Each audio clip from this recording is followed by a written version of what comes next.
ఏంటంటారన్న మరి ఇప్పుడు రైతు కంటే ధర అంటే ఇవ్వలేకపోతుంది ప్రభుత్వం. సంక్షేమ పథకాలు లేవు, ఏమి లేవు, ఇంకా సంక్షేమ పథకాలు ఏమీ లేవు. ఏమి లేవు.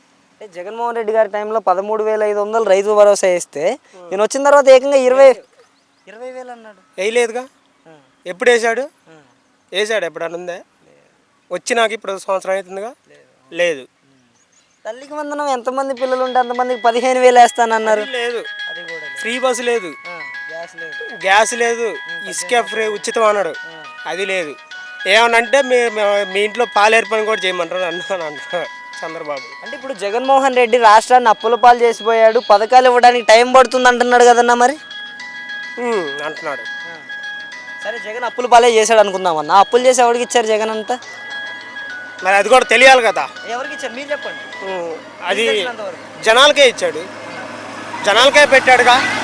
ఇప్పుడు అమ్మవాడి అనేది ఇంటికి వేసాడు 15,000 చొప్పున.